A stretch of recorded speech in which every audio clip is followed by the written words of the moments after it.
Vous êtes prêts? Donc, on peut commencer le 3. Oui, madame. D'accord, commencez, hein? Allez-y. Bonjour, aujourd'hui on va vous présenter le TPM, Total Productive Maintenance, réalisé par notre groupe, moi-même, Mahjoub Yassine, Omrani Mahdi, Kachtouli Mohamed Emin.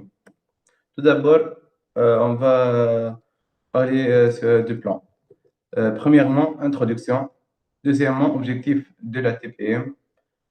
Troisièmement, quels résultats obtient-on par le TPM? Quatrièmement, les 5 S. Cinquièmement, les 8 piliers stratégiques. Sixièmement, TRG et TRS. Septièmement, mise en œuvre de la TPM. Et enfin, un petit quiz. Introduction. La TPM est une démarche globale d'amélioration et de ressources de production. Elle vise la performance économique des entreprises. Elle est apparue dans les années 70 au Japon pour répondre aux besoins de la juste à temps. En effet, pour réduire les stocks sans réaliser le taux de service rendu aux clients, l'entreprise doit disposer de grandes capacités de production. Le meilleur moyen est de disposer de machines fiables et faciles à réparer en cas de panne. Deuxièmement, objectif de la TPM. L'objectif de la TPM est d'améliorer durablement la fiabilité et la productivité des machines, c'est-à-dire l'efficacité du système de production. Exemple, par l'amélioration du rendement et des installations. Deuxièmement, par la mise en place des maintenances préventives. Troisièmement, par la gestion autonome des équipements. Quatrièmement, par l'amélioration des compétences. On passe maintenant à troisièmement, quels résultats obtient-on par la TPM? Des résultats dans tous les domaines de performance industrielle. P. Productivité, c'est l'augmentation de 50% du taux TRG, c'est le taux de rendement global.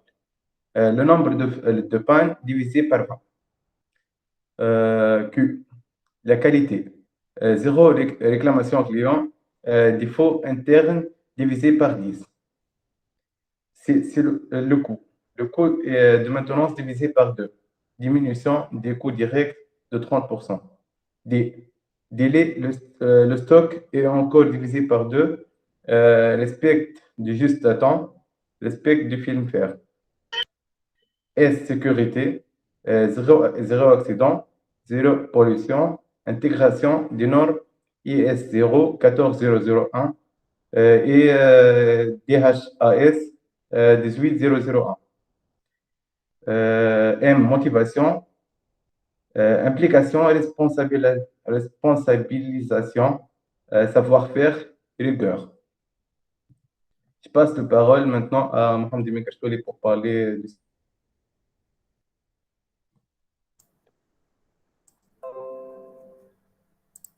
Alors, les 5 S. La TPM utilise le principe des 5 S développé au Japon et permet d'obtenir rapidement une entreprise claire. Elle se déroule en 5 étapes dont le nom japonais commence par un S. Ordre, éliminer les choses inutiles, netteté, ranger de façon judicieuse, tenir propre, une place pour chaque chose. Pureté, nettoyer, veiller à la clarté du rangement. Propreté, définir les règles de propreté et de rangement. Rigueur, c'est respecter les règles de propreté et de rangement et progresser. Les 8 piliers stratégiques. On a dans la TPM, pour obtenir les conditions idéales, nous avons la maîtrise de conception, la maîtrise de la qualité, TPM des services fonctionnels, sécurité, conditions de travail et environnement. Pour l'efficacité du système de production, nous avons élimination du gaspillage, maintenance autonome, maintenance planifiée et amélioration des compétences. Maintenant, je cède la parole à mon collègue Mahdi pour présenter le TRG et le TRS. Bonjour tout le monde. Le TRG. Le TRG, c'est le taux de rendement global. C'est-à-dire que l'obtention des objectifs de l'entreprise exige la capacité, la flexibilité et la productivité de ressources de protection. Ces trois composantes sont mesurées par le TRG. Comme il présente ce schéma ceci, on a des blocs. Le premier bloc, c'est l'horaire de travail. Après, c'est le temps d'ouverture. On va éliminer le temps de nettoyage, de maintenance préventive et d'inspection. Après, on passe à B, c'est le temps brut de fonctionnement. C'est-à-dire, on néglige du temps de l'ouverture, les pannes et les réglages et le changement de fabrication. Après, on passe au bloc C, c'est le temps net de fonctionnement. C'est on néglige les micro-arrêts, les OVTS et les pertes des axes. Et enfin, D, c'est le temps utile de fonctionnement. Alors, les trois axes de la TRG calculés par la TRG sont les disponibilités, qui est le rapport B par rapport à A, c'est-à-dire le temps brut de fonctionnement par rapport au temps de l'ouverture, multiplié fois la performance, qui est le rapport de temps net de fonctionnement par rapport à temps brut, et multiplié par le temps utile de fonctionnement par rapport à C. Donc, le temps de rendement global, on peut simplifier, on peut faire une simplification. En général, ils ont reçu, c'est le rapport de D par rapport à A, c'est-à-dire le temps utile de fonctionnement par rapport au temps d'ouverture. On passe au TRS, c'est le temps de rendement synthétique. Certaines entreprises adoptent un temps d'ouverture calculé sur 365 jours de fonctionnement de l'équipement, 24 heures sur 24. Ce mode de calcul est caractérisé d'une approche financière qui permet de mettre en évidence le taux d'engagement des investissements. Alors, le taux de rendement synthétique, c'est le produit de taux d'engagement et le temps de rendement global.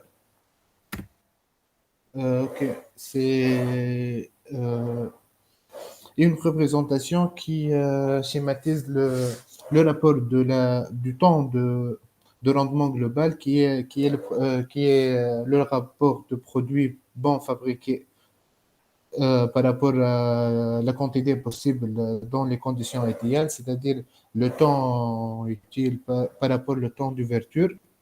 Et le TRS, temps d'ouverture de TRS, c'est 365 jours fois 24 heures. Et le temps de rendement global, c'est temps d'ouverture égal à l'horaire de travail moins l'arrêt du programme.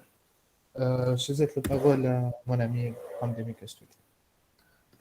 Pour la mise en œuvre de la TPM, il faut qu'on applique une initialisation par la mise en place d'indicateurs pour mesurer la fiabilité des machines, nettoyage des machines avec définition des règles, programme TPM après diagnostic issu des indicateurs ci-dessous, déploiement, lancement, on va faire comprendre au personnel l'ensemble du programme TPM, identification et élimination des causes d'aléas, mise en place de la maintenance préventive, consolidation par la mise en place d'un système d'audit pour vérifier que les dispositifs prévus dans le programme TPM est bien compris, appliqué et reste efficace.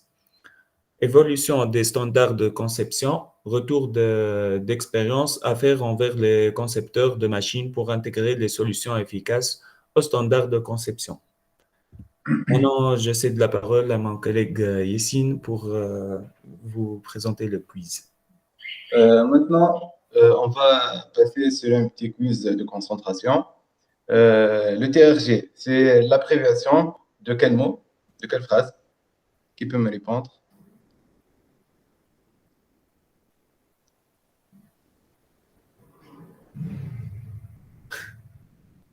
Personne ne peut répondre? Je peux répondre, madame. C'est taux de rendement global. Oui. Mhm. Deuxième question. Quels sont les indicateurs mesurés par le TRG afin d'obtenir les objectifs de l'entreprise? Là, moi aussi, j'ai pas. Le TRG, c'est un indicateur. Qu'est-ce que vous voulez dire par indicateur du TRG? Madame, la capacité, la flexibilité, les productivités mesurées par le TRG afin d'obtenir l'objectif de l'entreprise. ما تحتاج متابعة على الوقت Mais بتاع- pourquoi on mesure TRG? Oui, oui, oui, madame. Ok. Merci pour votre attention. Merci. Bon, juste une remarque que j'ai déjà donnée. Moi, je ne sais pas pour votre classe, pour notre classe. Le mot quiz veut dire question à choix multiple ou bien à choix unique. Donc, lorsqu'on dit quiz, c'est qu'il faut proposer des réponses et choisir parmi les réponses proposées celles qui sont, voilà, qui est correcte. D'accord? Donc, ce sont des questions. Il ne s'agit pas de quiz. Hein? D'accord. D'accord? D'accord. Merci pour la présentation. On dit une remarque de forme. Et non, il fallait présenter une seule présentation. مش une partie de c'est un travail de groupe ou un travail individuel, donc il fallait présenter une même présentation, un même support pour la présentation. Sinon, vous avez bien choisi les sources, bien que c'est pas indiqué ici les références bibliographiques, mais les sources que vous avez utilisées sont bien pertinentes. Kil'ada, vous êtes en train de lire à partir des diapositives, donc j'aurais préféré. Il y a des explications, il y a un effort, c'est visible. Je vous remercie pour votre effort, mais quand même, il y avait un effort à fournir pour travailler sur les diapositives, charger, alléger les diapositives, ne pas lire à partir des diapositives, etc. Sinon, je vous remercie pour ce que vous avez présenté et pour évaluer si vos camarades étaient en train de suivre. Je vais partager avec vous, pour continuer avec la présentation, je vais partager avec vous une question sur Mentimeter. Je pense que nous avons déjà utilisé le Mentimeter en classe. Donc, je vais partager le Mentimeter et voir ce que vous avez retenu à partir de la présentation de vos camarades. Et je vous prie de répondre, s'il vous plaît. Hein. Donc, je vais partager Mentimeter et puis vous allez saisir le code. Vous voyez la question TPM, point d'interrogation? Oui, madame. D'accord. Alors, vous commencez à saisir ce que vous avez retenu. Vous pouvez saisir jusqu'à 7 mots, je pense. Vous saisissez le code, ici, ce code-là. Et puis, vous mettez ce que vous avez retenu de la présentation de vos camarades pour voir est-ce qu'ils ont bien introduit, ils ont bien introduit la séance, mais est-ce que vous avez bien assimilé ce qu'ils ont présenté? Allez-y. Hein.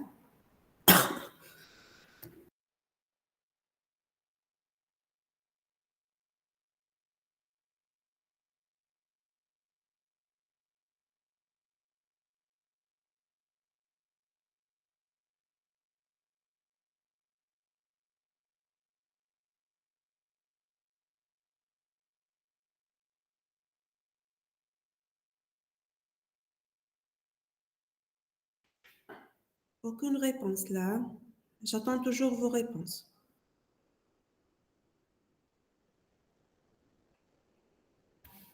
D'après ce que vos camarades ont présenté, qu'est-ce que vous avez retenu du concept TPM?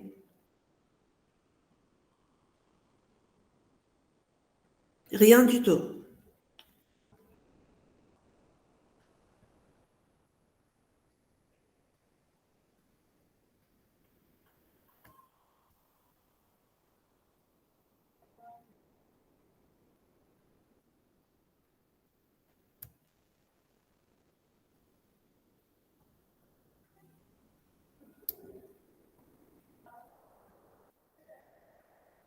D'accord? Je ne sais pas pourquoi, mais c'est pas normal de ne rien retenir de ce qui a été présenté. Hein. Donc, c'est ou bien vous n'étiez pas là, ou bien les...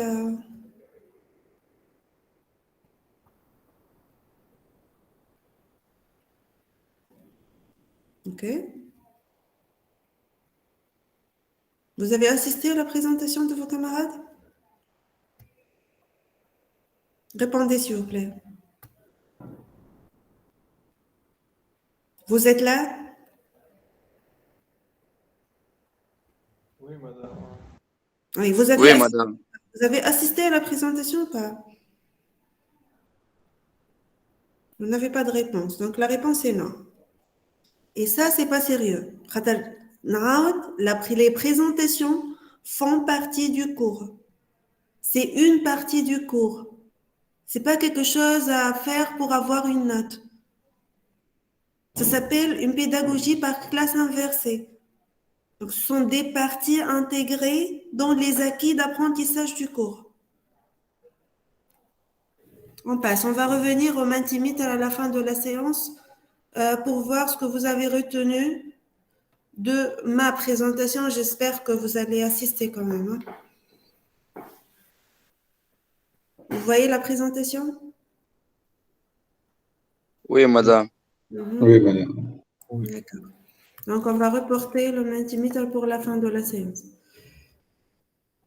Et c'est exactement les parties présentées par vos camarades. Hein. Ils ont très bien choisi les informations. Donc, si vous ne répondez pas, c'est de votre faute et ce n'est pas de leur faute. Alors, ce que nous allons voir pour cette séance, c'est la 7e séance pour vous.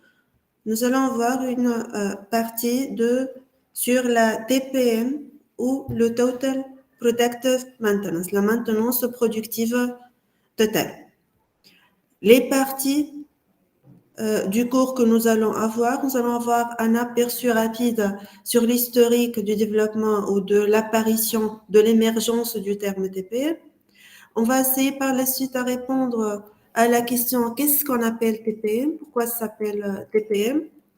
Enfin, je vais vous présenter par la suite les principales sources de ce qu'on appelle une perte de temps dans une entreprise manufacturière, c'est-à-dire une entreprise où il y a un matériel technique de production. On passera à la suite à l'indicateur le plus utilisé pour l'évaluation des performances des entreprises industrielles qui est le TRS.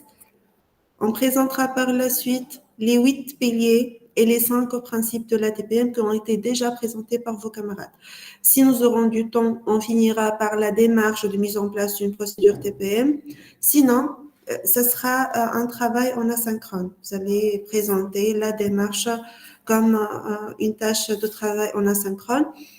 Mais avant de passer à la démarche, juste après les principes de la TPM, on va revenir à notre Mentimeter pour voir ce que vous avez retenu de cette séance-là. Historiquement maintenant, la TPM, l'apparition de l'origine de la TPM, c'est la maintenance tout simplement. C'est l'origine de l'apparition de la maintenance dans les années 50. Nous allons déjà parler de ça avec les méthodes américaines utilisées dans l'armée qui ont été transférées par les Japonais vers l'industrie, par des méthodes structurées par des procédures dans l'industrie. Au cours des années, la maintenance a évolué pour, dans les années 70, devenir une façon, un concept, une façon de voir la maintenance des équipements techniques qu'il appelait la maintenance productive ou productive totale ou le Total Productive Maintenance. La différence entre les étapes de l'évolution de la TPM, c'est que au début, c'était juste des interventions pour corriger les défaillances, c'est-à-dire une élimination des défaillances par des interventions curatives, ou bien ce qu'on appelle le préventif vital, tel que par exemple les lubrifications. Donc, ce sont des opérations de maintenance qu'on ne peut pas éviter pour juste assurer le fonctionnement de l'équipement. Donc ça, c'était au début. Puis, la maintenance est devenue associée à la production et c'est devenu une maintenance productive, c'est-à-dire mettre la maintenance au service d'une bonne production. Et puis, il y avait le terme maintenance productive totale qui, on va voir, englobe toutes les étapes de la production. Toutes les étapes de la production. La maintenance intervient dans toutes les étapes de la production jusqu'à le contrôle qualité, on va voir ça. Donc, la TPM, c'est une... Pardon.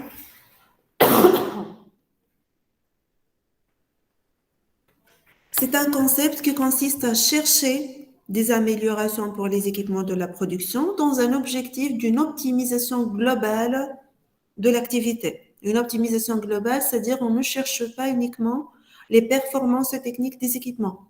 On cherche aussi, bien sûr, en plus de la performance technique, on cherche la performance des moyens de production, on cherche un niveau de qualité élevé, etc. La TPM, c'est une démarche, c'est-à-dire il y a plusieurs étapes, il y a un objectif global, mais il y a des objectifs élémentaires et des étapes à suivre pour atteindre ces objectifs-là, dans un cadre de ce qu'on appelle l'amélioration continue. C'est-à-dire quoi, une amélioration continue?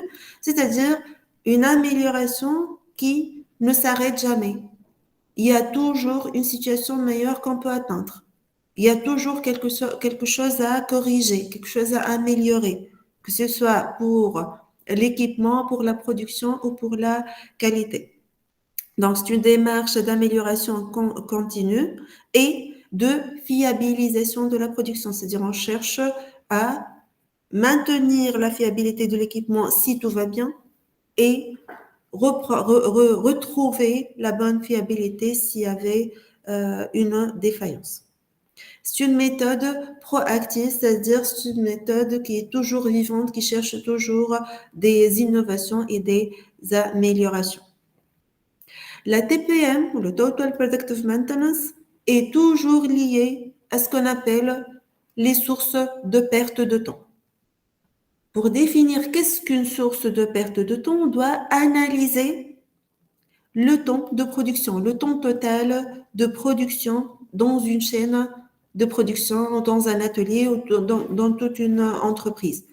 On peut appeler ça le taux d'occupation, la détermination du taux d'occupation, de la durée d'occupation des ressources, en particulier matérielles pour notre cas. On va considérer pour cela une durée totale de, par exemple, 24 heures de la journée. Donc, un temps total de 24 heures et à partir de ce temps total, on va définir les différents types de sources de perte de temps qu'on peut rencontrer. On peut catégoriser les sources de perte de temps de plusieurs façons. Une des manières, ce sont les 6 sources de perte que je vais vous présenter. D'accord? Donc, si on considère, je vais vérifier si vous êtes là. Oui, limite. D'accord? Vous êtes peu nombreux, mais quand même, vous êtes là. Alors, on va partir d'un temps total de 24 heures. Si, de ces 24 heures, on va supprimer les fermetures planifiées de l'atelier. Une entreprise décide de fonctionner pour 8 heures par jour. Le reste des 16 heures, c'est un temps de fermeture. Et on obtient, dans ce cas, ce qu'on appelle le temps d'ouverture. C'est le temps décidé pour l'ouverture de l'atelier ou de l'entreprise entière. C'est la première source de perte de temps. Pourquoi ça s'appelle une source de perte de temps? Parce que si je travaille pendant ce temps de fermeture, je vais gagner de l'argent, tout simplement.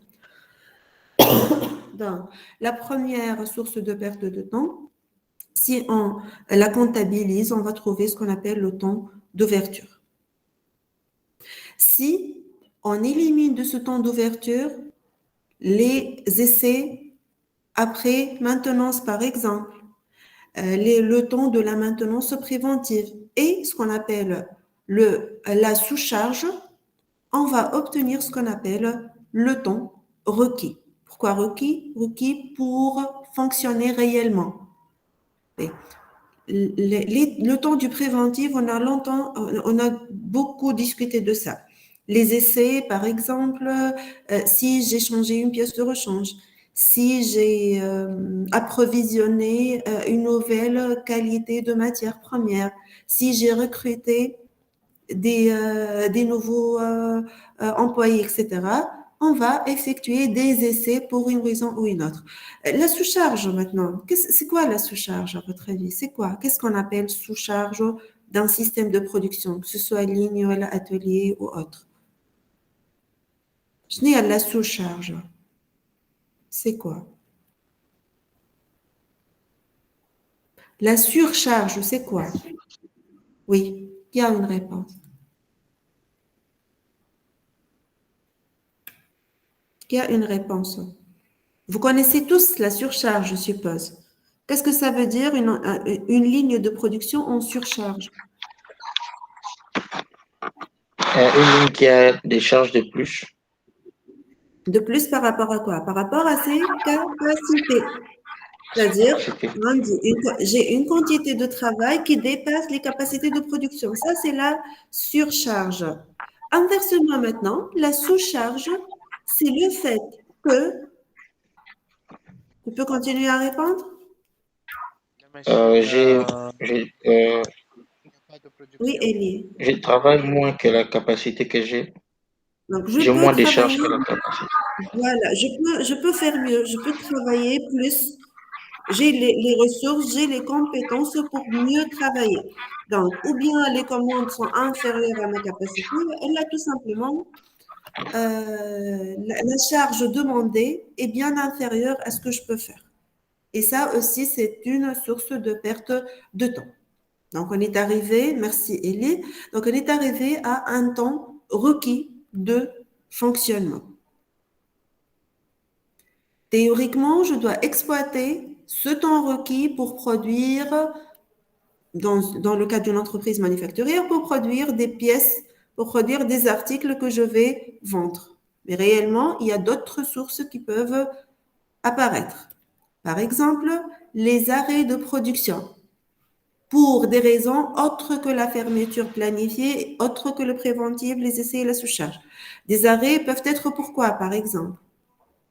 Un arrêt de production peut être pour tout simplement une défaillance, pour réparer une défaillance ou pour remplacer une pièce de rechange, mais dans le cadre d'une maintenance corrective et non pas préventive. Le préventif, on l'a déjà comptabilisé ici.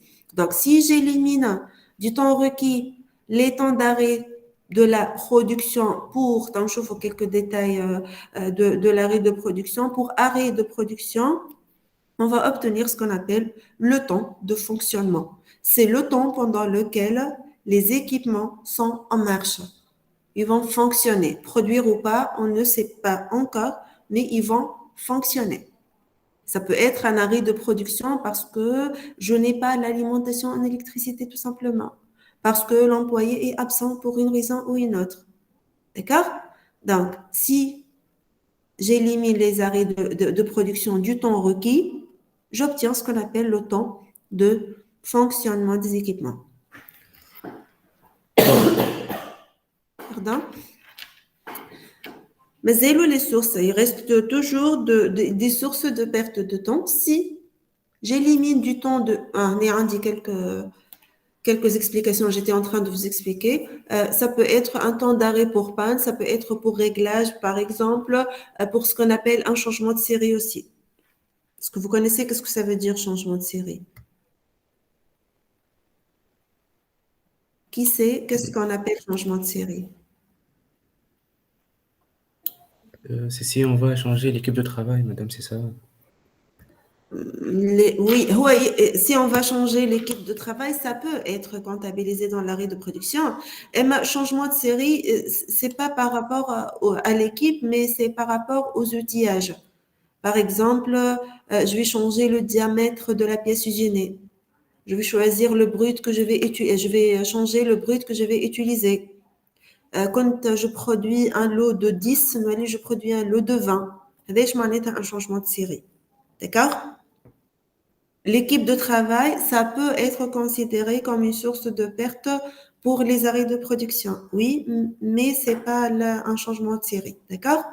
Donc, merci pour la réponse. Donc, si à partir du temps de bon fonctionnement, je vais éliminer ce qu'on appelle les micro-arrêts et les erreurs de cadence, je vais obtenir un temps net de fonctionnement.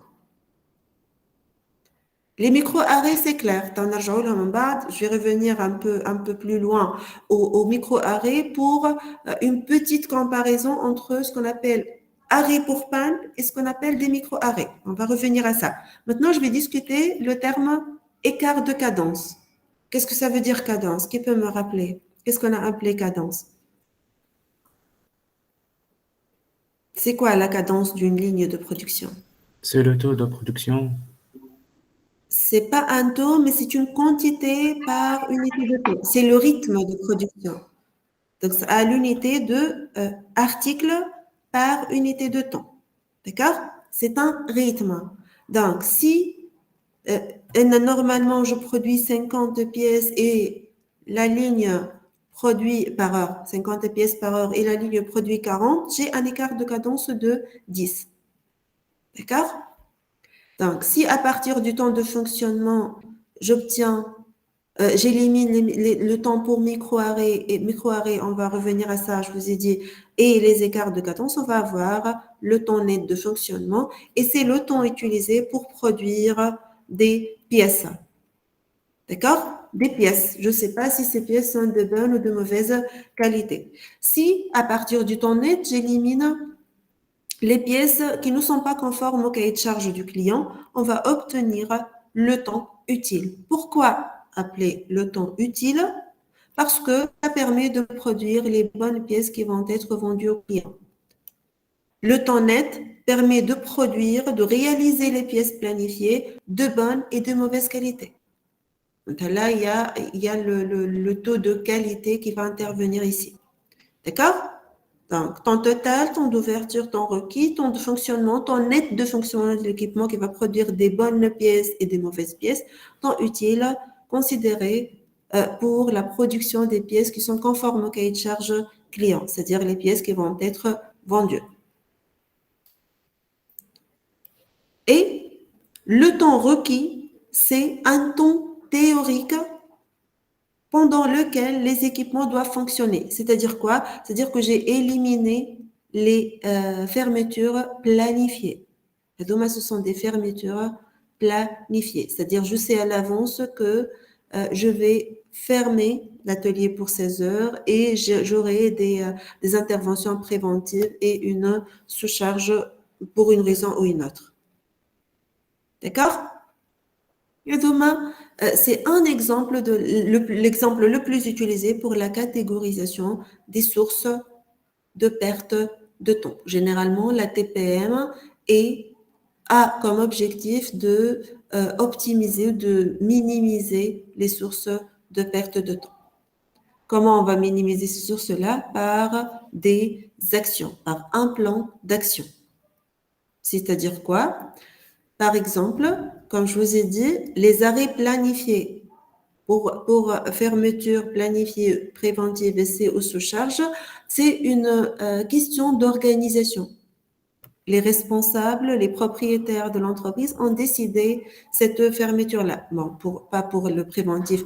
Les décideurs techniques ont décidé qu'il faut fermer l'atelier pendant 16 heures, voilà, pendant 20 heures pour une raison ou une autre. C'est une décision à prendre pour des raisons d'organisation. Pour l'arrêt de production, comment on peut remédier à ça? Vous allez voir dans le module système LIM, vous allez voir la méthode SMED. Les arrêts de production peuvent être dus à un temps de changement de série de réglage. La méthode SMED permet de minimiser ce temps de changement de série par des étapes bien définies, bien décrites. Vous allez voir cette méthode-là.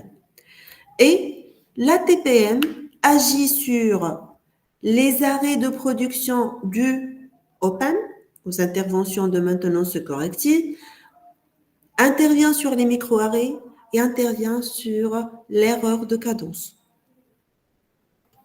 Donc, pour l'organisation, c'est une question de décision, c'est une décision de planification de la production et de la maintenance. Ça va pas faire l'objectif de notre étude pour cette séance, ça va faire l'objectif d'une autre étude dans d'autres modules ou d'autres séances. Pour ce qui pour les changements de série, c'est réglé par la méthode, ça peut être réglé par la méthode SMED.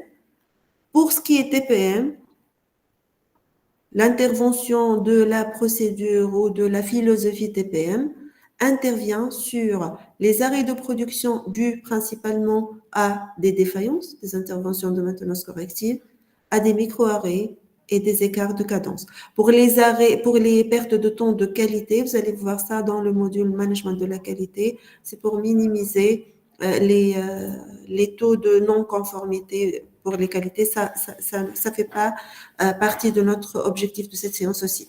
Pour la TPM, donc, on va étudier les causes de perte, les sources de perte de temps qui peuvent être diminuées, minimisées, voire annulées en appliquant la philosophie TPM. Comme je vais essayer de vous présenter une comparaison entre les micro-arrêts et les arrêts pour panne. Je ne vais pas lire toutes les caractéristiques, mais les différences principales entre la panne ou arrêt pour panne et les micro-arrêts, c'est, leur nom le dit, c'est la durée. Là, un exemple, si un arrêt dépasse 5 minutes, ce n'est plus un micro-arrêt. Mais 5 minutes, c'est ici un chiffre à titre indicatif. Parce que dans la majorité des entreprises, surtout automatisées, les micro-arrêts, ça ne doit pas dépasser les secondes, quelques secondes. La règle, c'est que un micro-arrêt, c'est un arrêt pour une durée très inférieure au temps de fonctionnement de l'équipement, peu importe la durée. D'accord? Les pannes ne doivent pas être nombreuses alors que les micro-arrêts sont très fréquentes. On n'a pas besoin de relever les micro-arrêts, contrairement aux pannes. Les micro-arrêts ne nécessitent pas forcément une intervention pour élimination, alors que les pannes nécessitent, si répétitive, une intervention d'experts. Les responsables ou les décideurs ne sont pas trop motivés pour éliminer les micro-arrêts parce que théoriquement, ils n'ont pas d'effet, alors que les pannes doivent forcément être éliminées. Les micro-arrêts, quand est-ce qu'on doit intervenir pour les éliminer? Si ils deviennent répétitifs de façon gênante. Vous avez certainement étudié l'analyse de risque dans le module supply chain et vous avez vu que le risque, il a deux dimensions. Il a la dimension de l'effet de ce risque-là sur la production, sur les équipements ou sur la sécurité, que ce soit des équipements ou des personnes, et il y a la dimension de répétitivité ou de fréquence. Les micro-arrêts n'ont pas de gravité, n'ont pas dans le cas général, n'ont pas d'effet majeur sur la sécurité, ni sur la production, ni sur les équipements. Mais si ces micro-arrêts deviennent très fréquentes, déjà la durée va augmenter et l'impact va être important. Je vous laisse le soin de lire, si vous êtes intéressé en détail, ce qui est écrit ici. Ce n'est qu'un exemple là par rapport aux chiffres donnés. D'accord? Les micro-arrêts, je rappelle, ça fait partie de la perte de la source de perte de temps qu'on considère lorsqu'on veut calculer le temps net à partir du temps de fonctionnement, qui est un des objectifs d'action de la TPM. Des questions?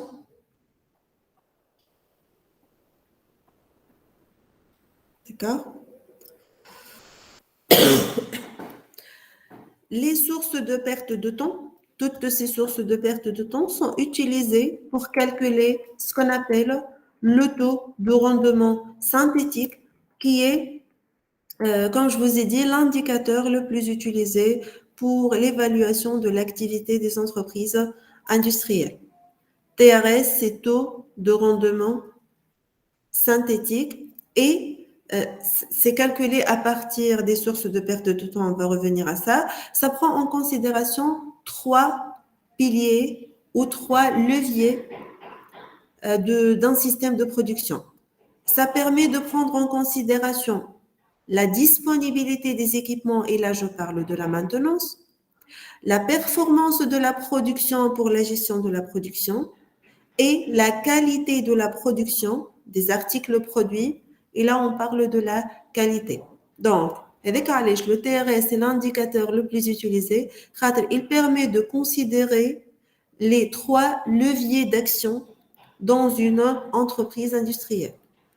La fiabilité des équipements, l'efficacité et l'efficience de la production, de la gestion des opérations de la production et la gestion de la qualité. C'est un indicateur dit global. Je ne sais pas où est-ce que c'est écrit le mot global. Même si ce n'est pas écrit, c'est un indicateur considéré comme un indicateur global de la productivité de l'entreprise. Ça permet de donner une visibilité sur le comportement de toutes les performances de la chaîne de production. C'est un indicateur, un KPI pour mesurer ce qu'on appelle la productivité et permet de mesurer l'action de progrès de la production et identifier les pertes qu'on appelle aussi gaspillage ou muda. Troisième objectif de calcul puis d'analyse de l'indicateur TRS, c'est d'analyser ce qu'on appelle le post-goulot de production. Est-ce que vous connaissez qu'est-ce que ça veut dire un post-goulot? Qui connaît un post-goulot? Non, madame.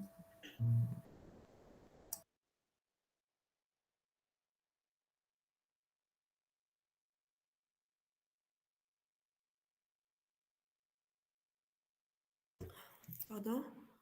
Donc, vous ne connaissez pas qu'est-ce que ça veut dire un post-goulot? Ok. Je vais essayer de vous expliquer c'est quoi un post-goulot. On va considérer, par exemple,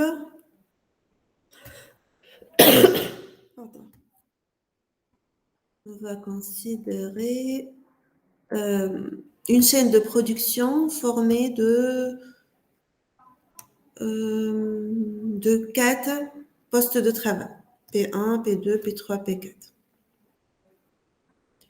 D'accord? Et chaque poste de travail, pardon, je vais arrêter un peu le micro.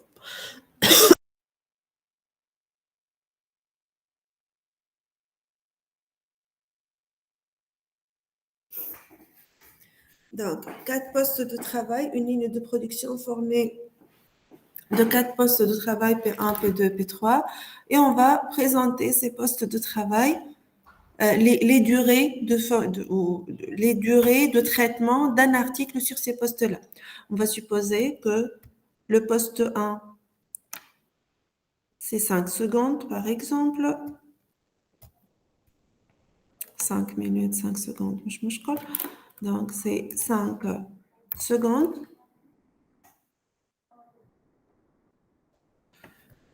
Pour le poste 2, par exemple, 7 secondes.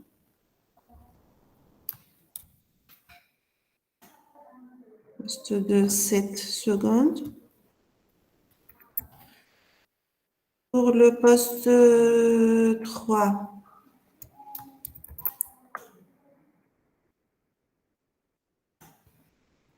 « 10, par exemple. C'est pas à l'échelle, mais c'est pas grave.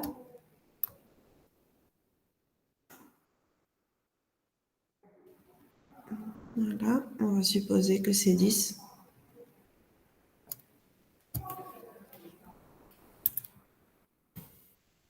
pour le poste 4, 3 secondes par exemple.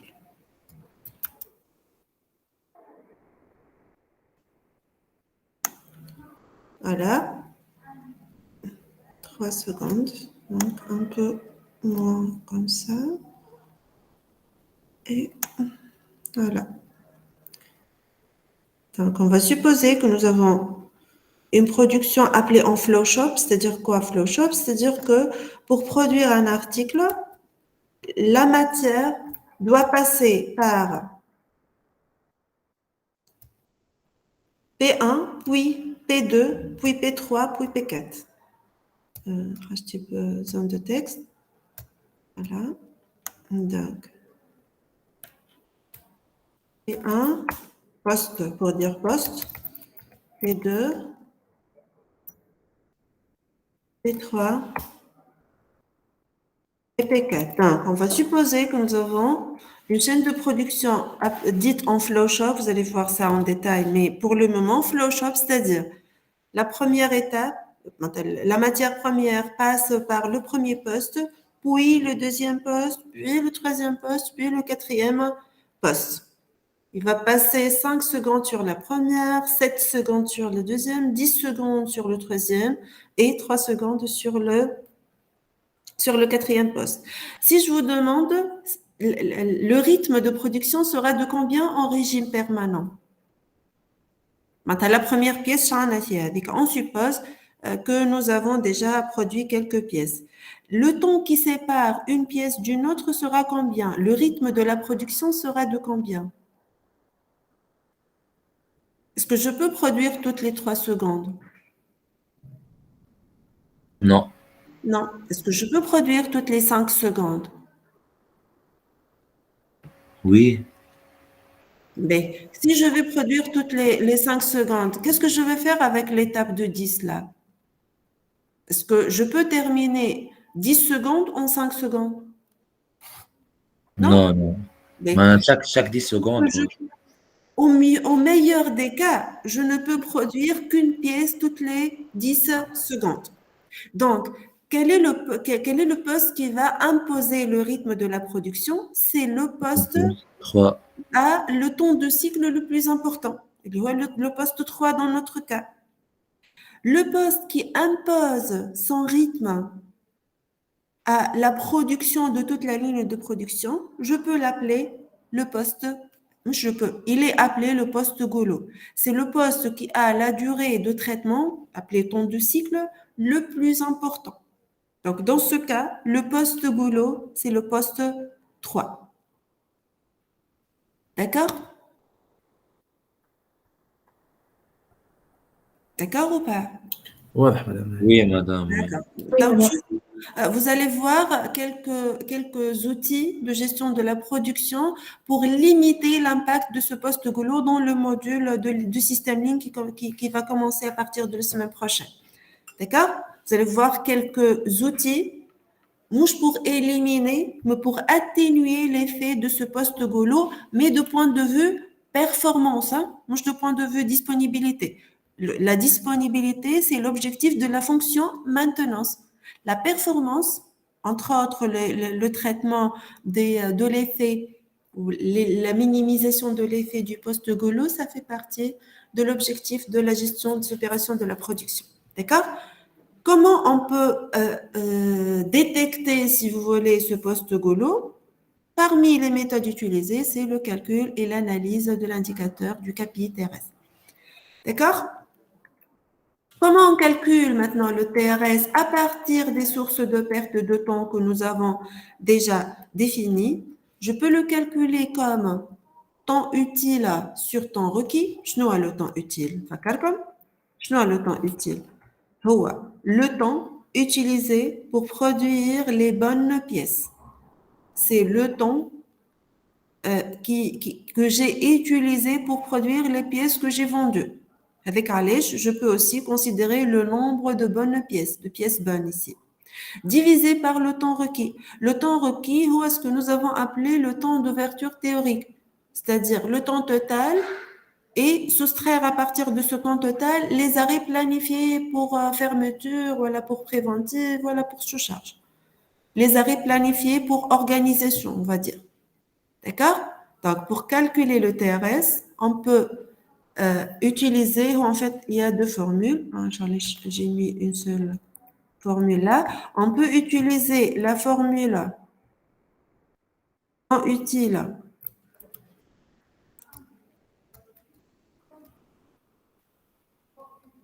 Voilà. Donc, je note comme les deux formules. Donc, on peut utiliser la formule temps utile sur temps requis à partir des sources de perte de temps que je vous ai déjà présentées, ou bien on peut utiliser une deuxième formule. On a fait trois leviers, le TRS, fait la qualité, la performance et la disponibilité. Donc, un taux de qualité fois taux de performance fois taux de disponibilité ou pour dire opérationnel. On a comme quelques exemples pour calculer la disponibilité opérationnelle des équipements. Le taux de qualité, c'est clair, par le nombre de bonnes pièces sur le nombre total de pièces produites. Par temps utile sur temps net. Le taux de performance, c'est égal à temps net sur temps de fonctionnement. Le temps net sur temps de fonctionnement, c'est-à-dire ce qu'on appelle les arrêts propres pour panne ou pour changement de série. La disponibilité opérationnelle, c'est le temps de fonctionnement sur temps requis. Donc, le temps de fonctionnement sur temps requis. Et avec une table, la simplification ici, vous allez trouver la première formule temps utile sur temps requis. Hein. Si vous simplifiez les temps ici, vous allez trouver la même formule. Donc, comment choisir entre ces deux formules-là? C'est par rapport à ce que vous avez comme données. À la fin de la séance, je vais partager un exercice de TRS, de calcul de TRS, et vous allez voir, et nous, parfois, on n'a pas le choix, on n'a pas le confort de choisir la formule, mais plutôt, il faut voir ce que nous avons comme données pour pouvoir choisir la formule. D'accord? Donc, on peut utiliser temps utile sur temps requis ou nombre de bonnes pièces produites sur nombre total de pièces produites. Sinon, on peut utiliser les taux. Avec un des taux proprement dit, on peut les utiliser. Sinon, on peut les calculer en utilisant les temps calculés à partir d'un temps total et en considérant les sources de perte de temps. Quelques indications maintenant pour calculer ce qu'on appelle la disponibilité opérationnelle. La disponibilité opérationnelle qui est calculée après la soustraction de les arrêts de production à partir d'un temps requis, c'est-à-dire pour obtenir le temps de fonctionnement. Tout à l'heure, qu'on a les arrêts de production peuvent être pour panne ou là pour changement de série, par exemple. Là, vous avez un peu plus de détails. Qu'est-ce qu'on peut appeler un arrêt? Voilà, qu'est-ce qu'on peut avoir comme arrêt de production? Je peux avoir ce qu'on appelle les arrêts induits, des arrêts propres ou des arrêts de fonctionnement, d'exploitation, de panne. Ça va dépendre de l'industrie, ça va dépendre du niveau d'analyse de l'activité de l'entreprise et du choix. Tout simplement, vous chronométrez le temps d'arrêt, quand est-ce que ça a commencé, quand est-ce que c'est terminé. Mais si vous voulez approfondir votre analyse pour une raison ou une autre, dans votre PFE ou dans votre travail par la suite. Ici, c'est un exemple plus ou moins complet de ce qui peut composer, les temps qui peuvent composer ce qu'on appelle un arrêt, des temps d'arrêt de production entre le temps de fonctionnement et le temps requis. Et ces arrêts de production sont utilisés pour calculer ce qu'on appelle la disponibilité opérationnelle utilisée pour calculer, pour l'une des formules, pour calculer l'indicateur TRS. Ouais, elle a tout simplement, si vous avez les deux temps de fonctionnement et requis, juste vous divisez le temps de fonctionnement par le temps requis, vous allez avoir votre valeur de disponibilité opérationnelle. D'accord pour le TRS? Ok. Je suppose que c'est d'accord pour le TRS. Juste, je vérifie que j'ai l'Internet. Vous ne répondez pas. Madame, c'est bon, c'est bon. Ah, merci, Blahsan. ما نشوف كان في présentation. Donc, au moins, vous répondez que vous êtes là. باش ما نقولش il n'y a pas de connexion. Donc, on a calculé le TRS. C'est l'indicateur le plus utilisé, mais il y a deux autres indicateurs calculés à partir de ce TRS et qui peuvent être utilisés aussi pour certaines entreprises pour approfondir l'analyse. Le premier indicateur qu'on va ajouter au TRS, c'est ce qu'on appelle le TRG, le taux de rendement global. Ça prend en considération ce qu'on appelle la charge, le taux de charge effectif, et ce taux de charge, c'est une donnée de la direction. Donc, c'est un indicateur, un KPI stratégique qui est calculé par les décideurs, par les économistes, par les propriétaires des entreprises industrielles. Donc, si on multiplie le TRS par le taux de charge, on va obtenir le TRG. Sinon, on peut calculer le TRG par la formule temps utile sur temps d'ouverture. C'est-à-dire, on ne va pas considérer les arrêts pour intervention préventive, là, pour sous-charge, mais on va uniquement considérer les arrêts planifiés. Avec les décideurs ont considéré 8 heures de fonctionnement par jour, on va diviser le temps utile utilisé pour produire les bonnes pièces par le temps d'ouverture qui est 8 heures. On va obtenir l'indicateur taux de charge. Le dernier indicateur que je vais citer en relation, bien sûr, pour l'évaluation de l'activité industrielle en relation avec la mise en place de la TPM, c'est ce qu'on appelle le taux de rendement effectif ou TRE, qui est calculé à partir du TRG en le multipliant par ce qu'on appelle le taux stratégique d'engagement. Et c'est aussi un indicateur fourni par la direction. C'est stratégique, comme le nom l'indique. D'accord? Mais la majorité des entreprises utilisent le TRS.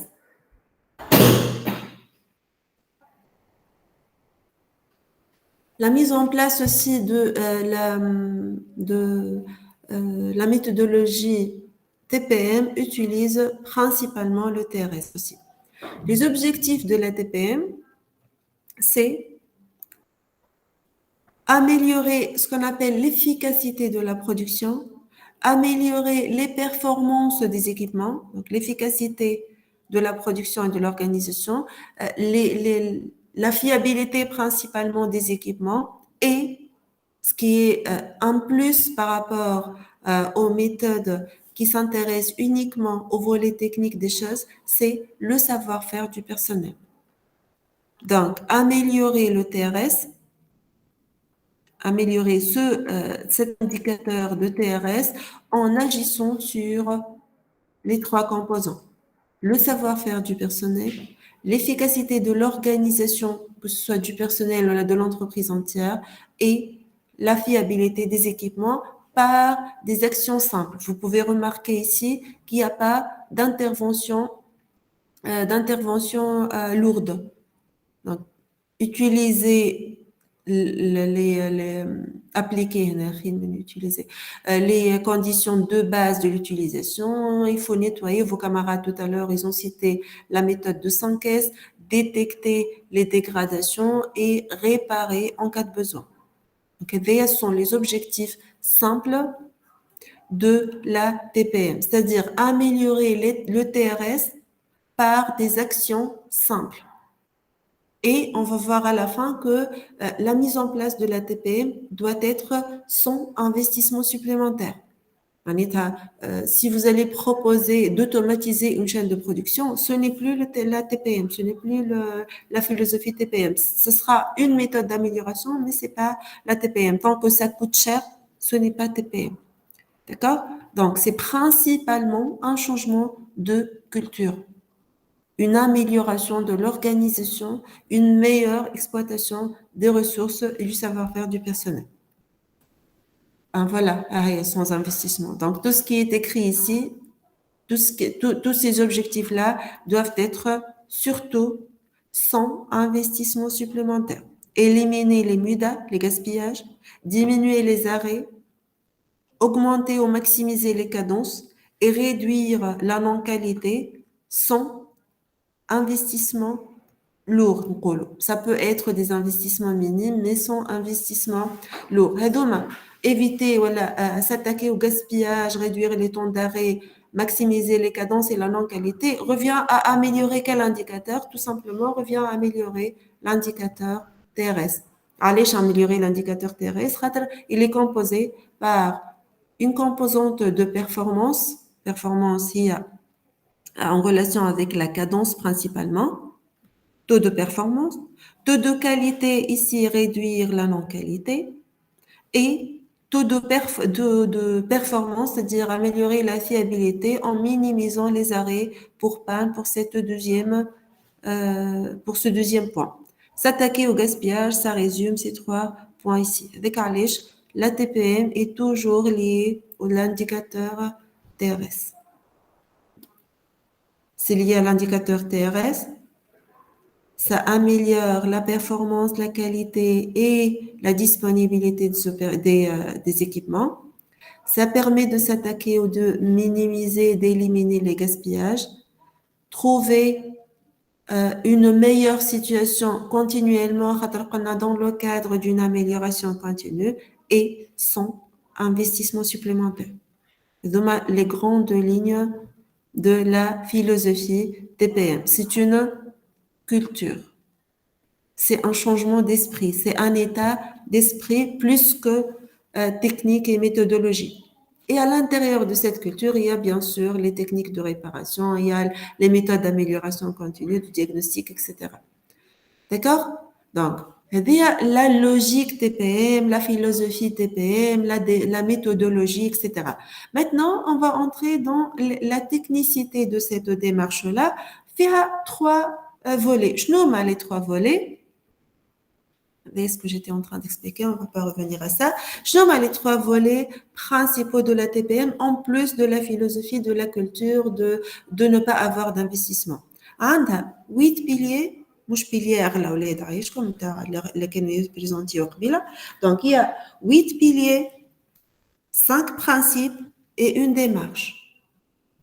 C'est une philosophie qui a 8 piliers, 5 principes liés, bien sûr, tu as la relation entre les principes et les piliers, et il y a une démarche qu'on doit suivre si on veut mettre en place la TPM.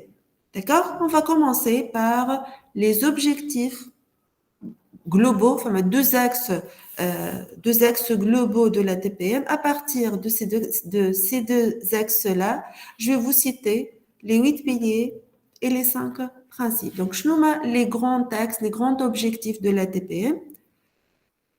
C'est obtenir des conditions idéales de fonctionnement et augmenter l'efficacité du système de production. Donc, les 2 axes de la TPM, voilà les 2 grands objectifs, les 2 axes principaux de la TPM. Obtenir des conditions le plus idéales que possible de travail et avoir une efficacité importante de la production. Donc, là, vous pouvez remarquer que l'être humain et les conditions de travail sont très valorisées dans cette logique-là. Pour réaliser ces 2 axes, on va, voilà, ceux qui ont inventé cette méthode-là, ceux qui ont élaboré la méthodologie TPM, ont proposé 8 piliers. Je nomme ces 8 piliers. La maintenance autonome, la maîtrise de la qualité, sécurité, santé et environnement, et TPM au bureau ou l'efficience de service. Qui peut me rappeler la différence entre efficience et efficacité? C'est quoi la différence entre efficience et efficacité?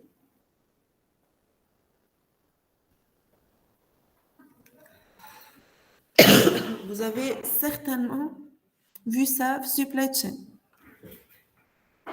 C'est quoi l'efficacité? Qu'est-ce qu'on appelle efficacité? Une entreprise fonctionne efficacement, c'est-à-dire quoi?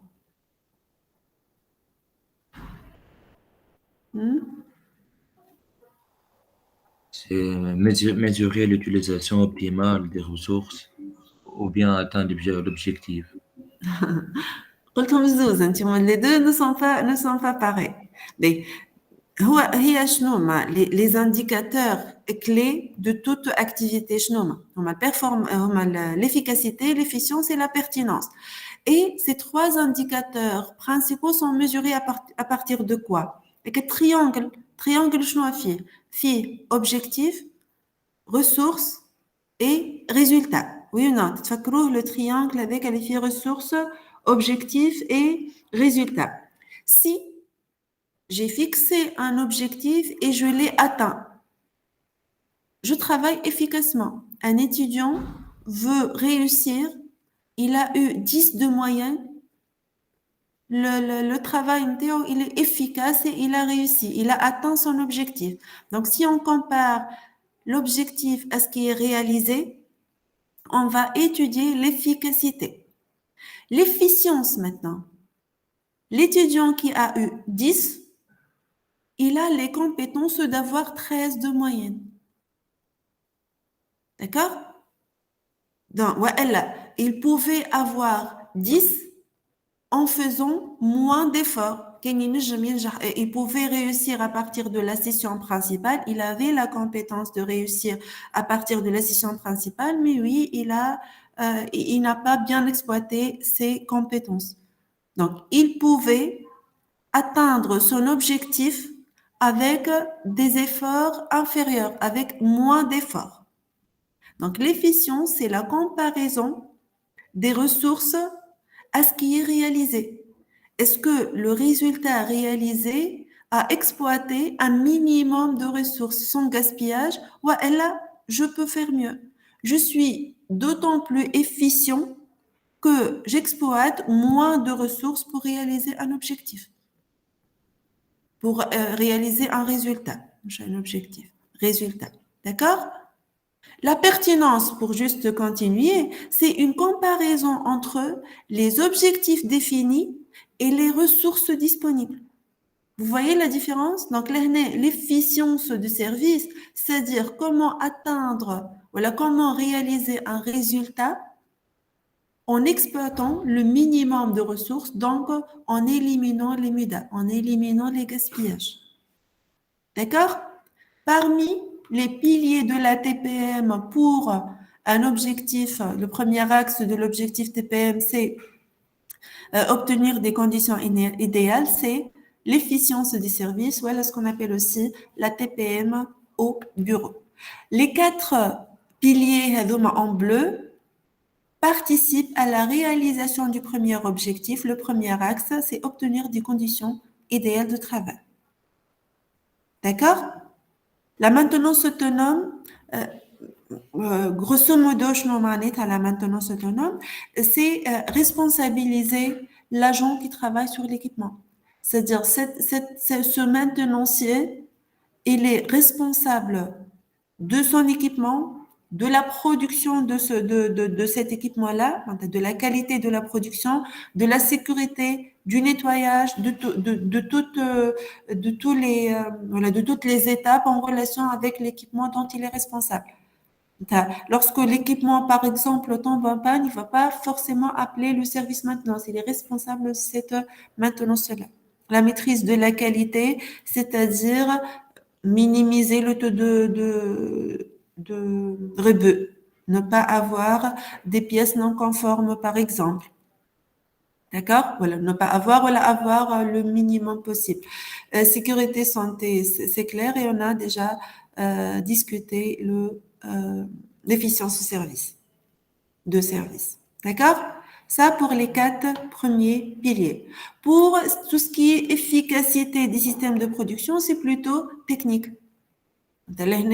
Ça reste la maintenance ou la conception du produit. Donc, on a la planification de la maintenance, l'amélioration au cas par cas, c'est-à-dire lorsque, par exemple, j'ai une défaillance, je vais éliminer cette défaillance-là, j'étudie la défaillance, analyser les causes racines, éliminer les causes racines et continuer le processus d'amélioration continue. Donc, l'amélioration, il n'y a pas de procédure standard, mais c'est du cas par cas pour les interventions de maintenance, par exemple.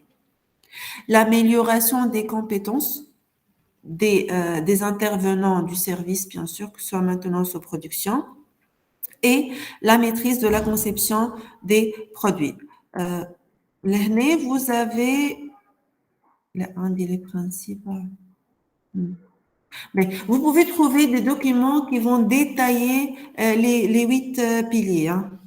Je n'ai pas d'informations écrites, mais si vous avez des questions, je peux répondre à vos questions. Là, si vous avez besoin d'exemples, je vais vous citer plus d'exemples, mais les 8 piliers. Ce qui est à retenir, et nous, il y a 2 axes. Pour chaque axe, on a 4 piliers liés à la TPM. On dit la partie sur la condition de travail, c'est lié principalement à la sécurité, la santé et l'environnement, et à l'efficience du service dont dans les locaux, voilà, dans les bureaux, c'est-à-dire là où on planifie la maintenance, si on parle de la maintenance, et l'activité dans le cas général. La TPM prend en considération le TRS, qui considère aussi la production et la qualité en plus de la performance traduite par la gestion de la maintenance. Et le deuxième volet, c'est l'efficacité de la production, le volet technique qui est en relation avec les interventions, les améliorations liées aux interventions, la formation du personnel, la planification de la maintenance, c'est-à-dire avoir un planning. Le choix et le planning lorsqu'on va avoir la partie sur la documentation, mais il faut planifier, il faut pas travailler sans planifier la maintenance. Donc, allez, entre autres, c'est pour minimiser les temps d'arrêt. D'accord? Pour synchroniser la production aux interventions planifiées, entre autres, mais c'est un objectif principal de la planification de la maintenance, et maîtriser la conception. On va revenir un peu à la maîtrise de la conception avec les principes. C'est clair pour les 8 piliers? Oui, madame, oui. D'accord? Ces 8 piliers sont utilisés pour définir les 5 principes de la TPM. Je nomme ces 5 principes. Là, vous pouvez remarquer qu'il y a des couleurs. Donc, on dit 5 principes, on dit 8 piliers. Par exemple, pour le deuxième principe, démarrer le plus rapidement possible les nouveaux produits et les nouveaux équipements. C'est le pilier 5 de la TPM. C'est un principe lié au pilier 5 qui est, comme je vais revenir à la maîtrise de la conception. Pourquoi? Un des piliers de la TPM, c'est de maîtriser la conception. C'est pour accélérer le démarrage des nouveaux produits et de nouveaux équipements. Mais si j'accélère le démarrage des nouveaux produits, je vais diminuer les temps de changement de série. Je vais diminuer les temps d'essai. Je vais diminuer les rebuts. Des rebuts parce que le personnel ne peut pas produire un bon produit de premier coup.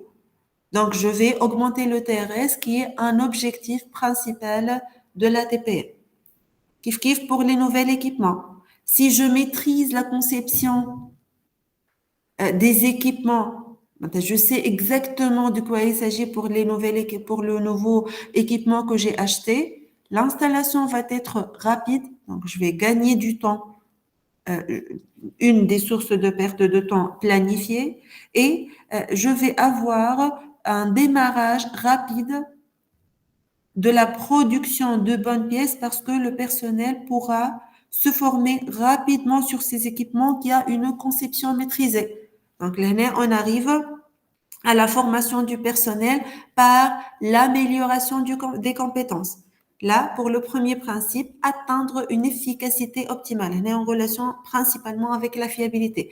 Qui fait qu'on va atteindre une efficacité optimale par la formation du personnel, par l'optimisation du cas par cas des interventions de maintenance, par la planification de la maintenance, avoir un planning détaillé et réalisable de la maintenance, et par la réalisation à partir de la formation du personnel et la planification d'une maintenance autonome. C'est le principe principal de la TPM. C'est le premier principe de la TPM et ça englobe 4 piliers. Pour le troisième principe, obtenir l'efficacité maximale des services Et là, c'est clair que c'est en relation avec la TPM au bureau. Quatrième principe, c'est la maîtrise de la qualité, en relation avec le pilier maîtrise de la qualité, et ça permet de stabiliser les 5 M, les ressources utilisées pour la production, à un niveau, bien sûr, le plus haut possible pour maximiser les gains, pour maximiser la cadence et pour optimiser la cadence et minimiser au maximum les gaspillages. Le 5e principe, c'est la maîtrise de la sécurité, l'amélioration des conditions de travail et le respect de l'environnement. C'est le 8e pilier enregistré. D'accord? Donc, vous avez ici quelques exemples. Peut-être j'ai cité ces exemples-là et vous pouvez trouver d'autres exemples. Honnêtement. Mais ce qui a été expliqué ici, oralement, c'est un peu détaillé avec les exemples, surtout pour le premier principe qui englobe, qui m'appelle comme 4 piliers de la TPM, les 4 premiers piliers de la TPM. Donc, la TPM, c'est 8 piliers, 5 principes. Et les piliers et les principes sont liés. Comme les 4 derniers principes, un seul pilier. Le pilier le plus important qui est l'atteinte d'une efficacité maximale des équipements, puisqu'on parle de la maintenance, c'est une fiabilité maximale des équipements par les 4 piliers. Maintenance autonome, maintenance planifiée, amélioration du cas par cas et l'amélioration des compétences du personnel. Oui, l'amélioration des compétences ici. Voilà, l'amélioration du savoir-faire des techniciens, en particulier des maintenances. Est-ce que c'est clair? La relation entre principe, TPM, piliers, etc. La philosophie TPM, le TRS, la minimisation des gaspillages, maximisation de la cadence des performances, la relation entre, par exemple, la maintenance autonome et la production et la qualité. Est-ce que vous pouvez voir un peu tout ça? C'est clair? Oui, madame. Tout à l'heure, vos camarades ont parlé du 5S. C'est un outil primordial pour la réussite de la TPM. C'est un principe transversal pour tous les nécessaires pour réussir tous les piliers de la TPM. Donc là, je peux vous citer une remarque. Tout à l'heure, شنو كان محطوط في البيليه هذا؟ شكون يتفكر؟ C'était l'amélioration par cas par cas. Amélioration cas par cas. On peut considérer ici ce pilier de l'amélioration au cas par cas. Donc, je peux considérer que l'amélioration du cas par cas, ça rentre dans un objectif aussi d'amélioration continue. Qui peut me rappeler qu'est-ce que ça veut dire une amélioration continue? Chasse au gaspillage. Vous allez beaucoup entendre parler le mot chasse au gaspillage dans les modules système Lean. Alors, c'est quoi l'amélioration continue? Qui peut me rappeler? Je viens de le dire tout à l'heure. C'est le fait de considérer, oui, sans perdre du temps. oui, mais le mot amélioration continue. Pourquoi c'est continu en fait? C'est parce que il y a toujours une meilleure situation qu'on peut atteindre. Il y a pas de situation idéale. On cherche toujours une amélioration. Il y a toujours un gaspillage à éliminer, du gaspillage à éliminer. D'accord? Il n'y a pas de situation idéale et on doit toujours chercher une meilleure situation. D'accord? Parmi les outils qui peuvent, voilà, qui aident certainement à l'amélioration continue, c'est l'outil 5S. Vous allez aussi voir en détail l'outil 5S dans le module System Lean. Ce sont 5 mots qui commencent par la lettre S en français, en anglais, en japonais. en japonais, قالوهم vos camarades tout à l'heure. Vous avez devant vous les 5 S en anglais. Vous pouvez chercher sur Google aussi 5 mots qui commencent par la lettre S et qui ont une signification. Donc, c'est éliminer ce qui n'est pas nécessaire, mettre dans l'ordre, nettoyer, standardiser et sustainment, faire durable, définir des procédures pour maintenir la situation que nous avons améliorée. D'accord? Le 5S aussi, elle est très liée à la logique ou la philosophie TPM. Lorsque nous avons parlé des niveaux de maintenance, nous avons dit que le point de vue classique, on peut définir 5 niveaux de maintenance. Et je me rappelle très bien que nous avons discuté le cas particulier de la TPM qui propose 3 niveaux de maintenance. Un niveau de travaux spécialisés, généralement sous-traités, qui nécessite un matériel spécifique, des compétences particulières, des groupes de travail proches de la fabrication, et nous avons appelé ça le niveau grand 3. Des interventions qui nécessitent des intervenants techniques spécialistes dans un objectif de, par exemple, effectuer une maintenance conditionnelle, réparer des défaillances déjà eu lieu, diagnostiquer par exemple, ça nécessite une certaine polyvalence, voilà, et c'est le niveau grand 2. Et des interventions simples de première ligne qui nécessitent ou bien des équipements légers ou bien ne nécessitent même pas d'équipement.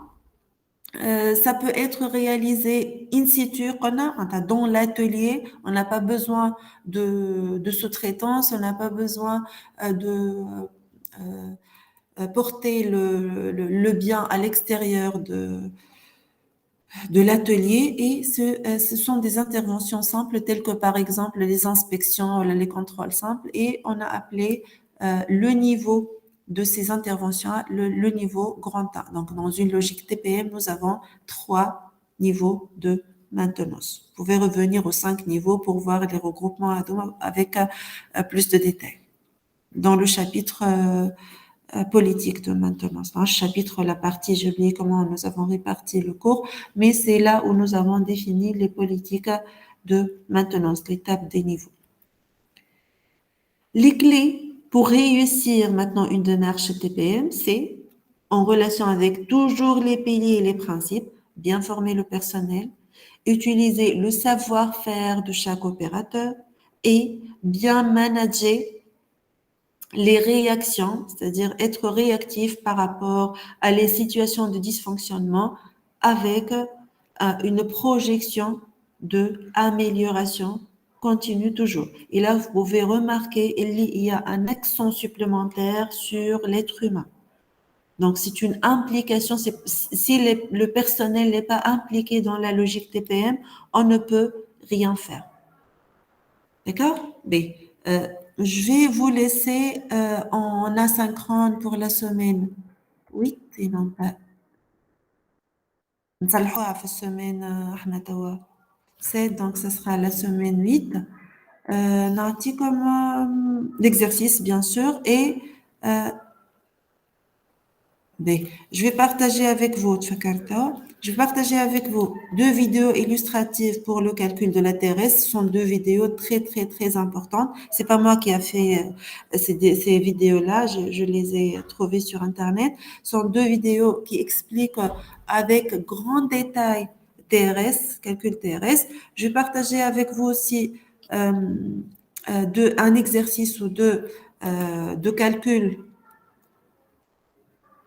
du KPI TRS, et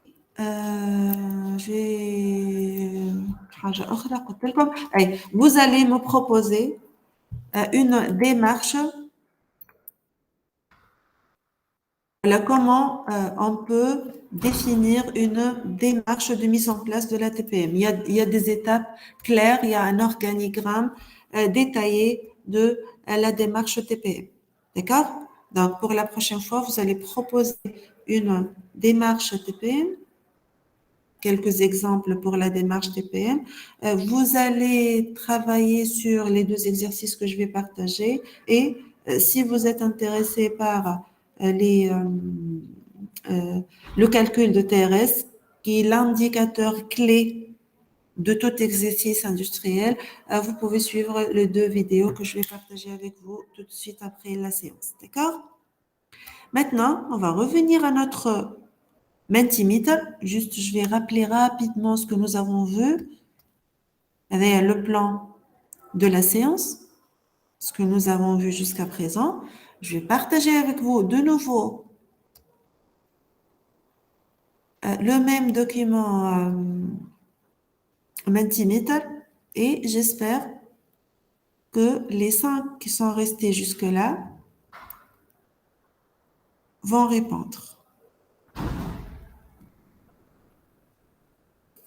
Voilà. Donc 5 minutes et on va clôturer la séance. Et voilà. Madame, juste ah, ok. Voilà. Allez-y. Hein. Une des réponses. Ce que vous avez fait au début de la séance, s'il vous plaît.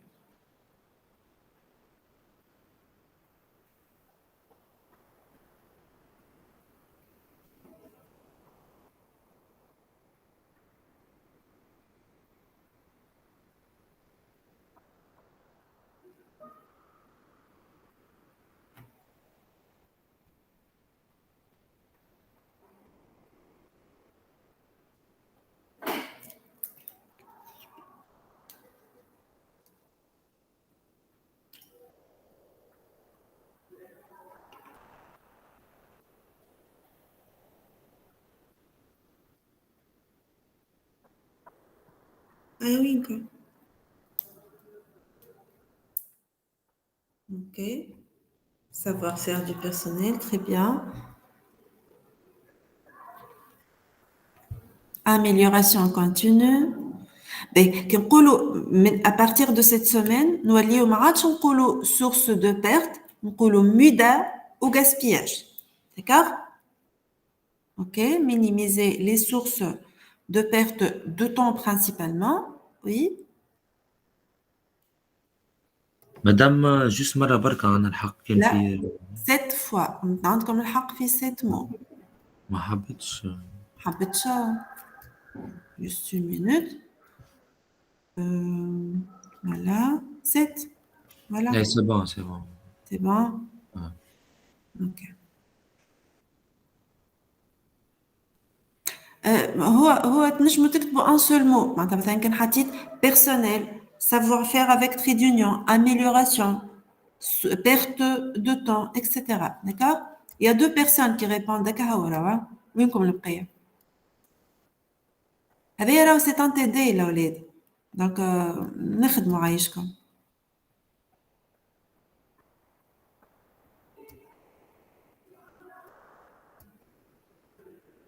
هاي وينكم؟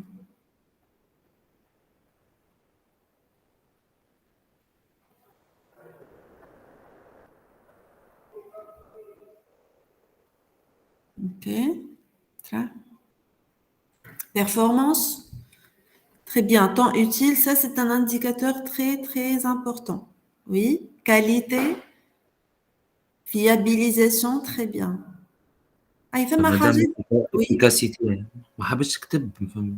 ما حبتش بالك شي ثقيل وكهو يبدا باهي ثم حاجات لازمنا نكتبوهم لهنا وقت نقولوا تي بي ام قلنا شنو برينسيبالمون سي اون كولتور لازمنا نحطوا كولتور savoir faire c'est très bien de le mettre la disponibilité aussi c'est très très bien de le mettre حاجات اخرين ثم 3 حاجات اخرين لازمكم تحطوهم 3 mots au moins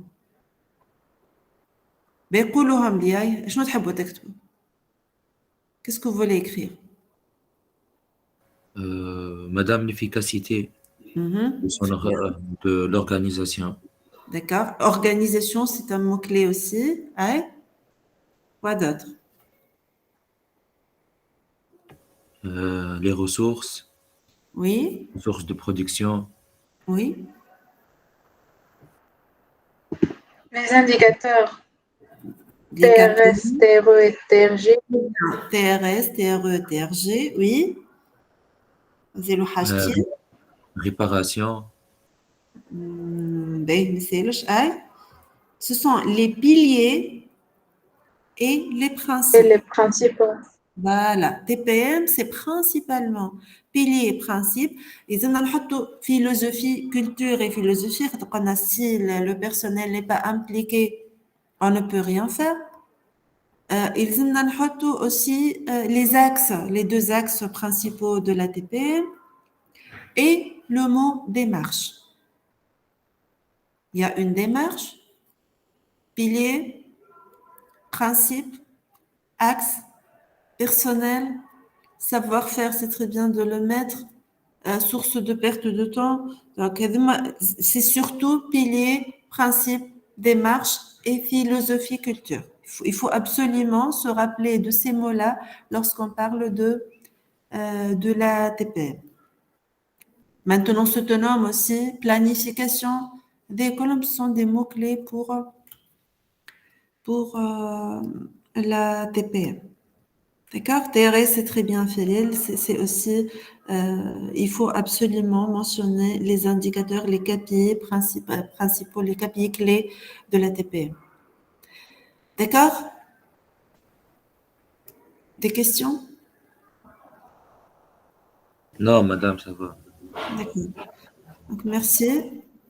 Pour la prochaine fois, pour ceux qui n'ont pas présenté, un dit deux Madame, propositions. Un dit la documentation de la maintenance, la documentation dans le service maintenance et les coûts de maintenance. D'accord? La documentation dans le service maintenance et les coûts de maintenance. Donc, ceux qui n'ont pas présenté, ils peuvent choisir. Et m'adjinish une séance sans présentation. Donc, les séances, madame, oui. نجم ناخذ بريزونتي واحدة Oui, bien sûr, bien sûr. Un type أي présentation. أنهي منهم للجمعة الجاية Zouz, أنا ما عملت حتى مرة zouz. Les deux. جمعة La documentation de la maintenance, ça va prendre au plus 1 heure et demie. On va commencer les deux parties. معناها نحضر ما نحضر عليهم الزوز ليه اختار واحد منهم. Tu نختار choisis un أوكي sujet. D'accord? داكور Elie, tu as présenté?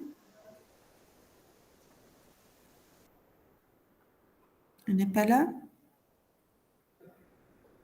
Mohamed Amin, tu as présenté? Oui, madame. Aujourd'hui, avec Lyoma. Ceux qui présentent sont priés de partager la présentation à Ishkom. Il faut sur, partager sur sur Drive. Classroom. Sur Drive. D'accord. D'accord. Sur Classroom, في Drive. Oussema, présentez. Oui, madame. أول séance déjà. Partagez la présentation. أي أنا وفريال ووائل déjà. Distanciel, هذاك علاش ما أي تفكرش. فكرت. Et Ahmed عاقل بيه كيف La séance prochaine, normalement. جمعة الجاية. D'accord. Mais là, si vous n'avez plus pas de questions, on va arrêter l'enregistrement et on se voit la semaine prochaine, Inch'Allah. Ce sera mangé comme l'emploi, mais ce sera في نفس الوقت, mais en présentiel. Vendredi prochain. داكور واضح madame. D'accord?